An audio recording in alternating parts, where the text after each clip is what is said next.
A big cheer comes out from the crowd. 14 and 11, up 1-0 so far. He did win, of course, his first match in that first day of Pro League. Parting was one of the best pickups that SKT1 could have gotten back when he left StarTale. I believe his last big win was WCG 2012, before he actually was picked up by SKT1. He won against Adele Scott, most notably dropping a map against Combat X in that tournament, which everybody remembers. That was actually the most notable part of that entire tournament last year. And now he's up against the young, the relatively unsuccessful but getting a little bit more experienced player, Terror, and he actually gets a huge cheer from the crowd. I think the underdog always gets some special treatment, some love from the crowd here at the Pro League studio. Yeah, he's a young guy too, so a lot of these guys want to see him do well, of course. He looks like a really nice guy. I haven't talked to him personally just yet, but I do want to. Yeah, he's definitely he's got one of those faces that makes you really feel for him. Like, yeah, he's a young player. He definitely doesn't have as much experience, but he's still trying to make it here. And the game that we saw from him just on Sunday was actually not so bad. He struggled against the Dark Templar multitasking of his opponent, but he in general, played pretty well. So let's go ahead and get into this game, which could be the final game of the night. Parting versus Terror on Bel'Shir-Vestige.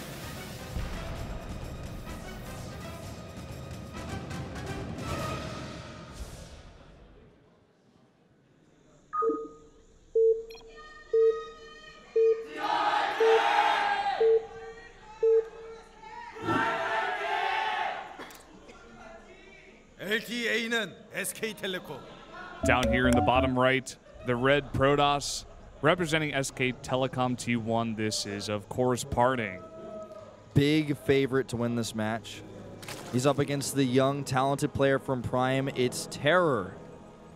And how terrified must he be to play against Parting in this matchup on a two-player map, first of all, and also on this map where it's really easy for a player like Parting to take a third base. I want to see aggression. I want to see innovation. I want to see something new. And what we are going to see, you know, I think is, at the very least, an aggressive play with Roach Hydra to shut down that third base, or maybe a quick transition into Mutalist to try to catch Parting off guard. Playing a straight-up game against this man is asking for trouble.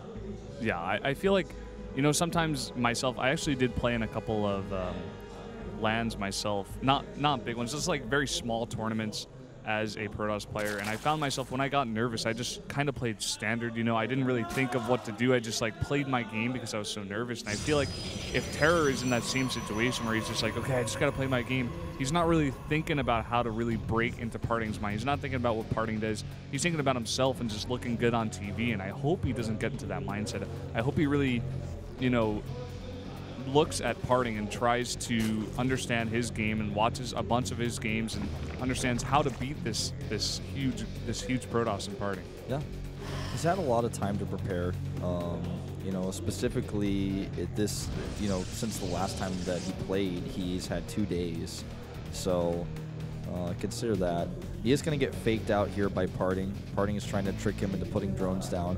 If you don't put drones down against something like this, actually, you can lose the game right away. Something that Terror showed us in the preseason of GSTL when he didn't send drones down and died. Another Prime fan here in the studio, given that fighting fist there.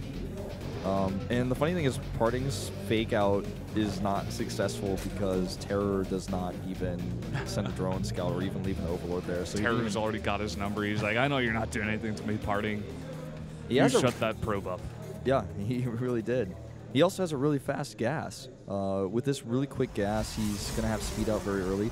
And this can be something he can use to be aggressive and try to potentially all-in Parting with, or just delay his expansions and really try to mess with his build, because it is a gateway span. So he's going to have to go ahead and move down and wall off. Yeah. There's the Nexus. Bel'Shir-Vestige is one of these very wide open naturals. He's going to have to be prepared. We already see 4 Zerglings coming out and speed, so nothing too out of the ordinary just yet. Yeah. And he pulled all out of gas and starts a third base here. So it's definitely not going to be anything crazy. We'll just have to wait and see how many Zerglings he makes, though. He checks to make sure there's no cannoning, no probe to scout his base, so he knows, okay, this base is unscouted. 8 Zerglings on the way. Brennan, 10 Zerglings on the way. I like this. I'm liking this a lot. 12. The next even number is 14. Oh, it went down to 8. Oh, we're up, back up to 10. Can we see a 12?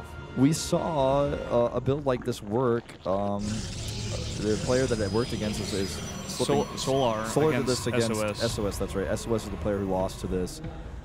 He's doing a very similar build, and the thing is, there's a wall here for parting. But if he can bait that Zealot out of the wall, he could do the exact same thing that Solar did and win the game. And looking at all these Zerglings coming out, we know that this is almost definitely the exact same thing. He has a third base.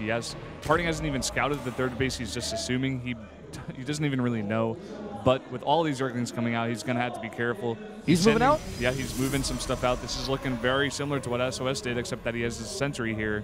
If he could try to bait the Sentry back with an Overlord, or maybe even send 4 Zerglings up to try to poke it down, force a force field out early, then he goes for the attack. This could work. He's just going in blind now. The Sentry is walling off here, but he's got so many Zerglings that the surface area on the gateway is also exposed. He's going to need a lot more than this. 1 pylon going down, makes an additional gateway here.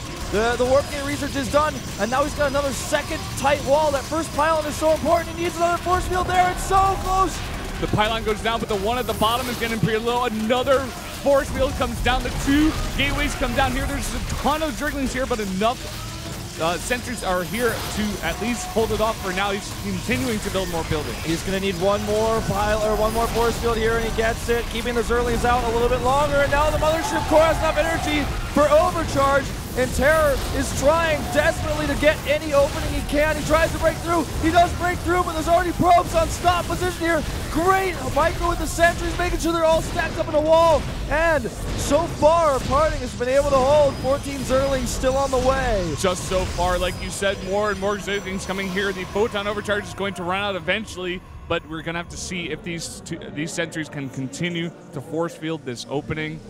And we see Terror just continuing with the Zergling. He is not stopping back. He's not going to transition into anything except more and more Zerglings. Yeah, more and more Zerglings, in fact, is the transition here. You know, maybe even arguably a lack of transition. I don't think this is going to work. There's just, quite frankly, way too many sentries here. Mothership is, oh god, those Zerglings are actually all trapped inside now. They're going to get mowed down. Mothership Core doesn't have enough energy just yet for another overcharge, but I don't think it's necessarily even going to be necessary here. And there's no way he can break through. And he gets that second force field up there at the top. I was worried about that sentry. Another nice force field to stop this. And all of these Zerglings are going down. And look at all of these sentries for Parting. This aggression has been successfully stopped. Yep. GG. Parting does it. He takes the win 3-1 for SK Telecom T1. Really nice hold here. We've seen it before. Most notably, right after WCS Korea was announced, he beat his teammate, or his former teammate, Light, with a nice hold just like this. 3-1 is the victory. The crowd chants his name. Oh, and a big thumbs down. 3 pumps going to Terror. At the end of the day, I am happy that Terror did that build, because I think trying to play a straight-up game against Parting with where Terror is at right now would not have been the right choice.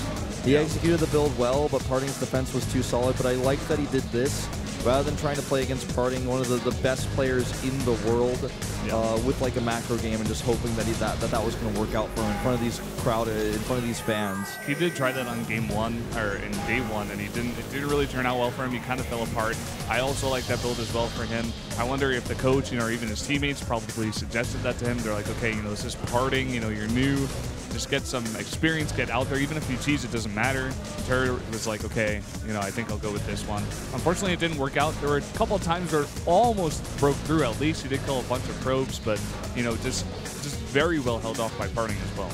Yeah, really nicely done by SK Telecom T1 today. Not looking as invincible.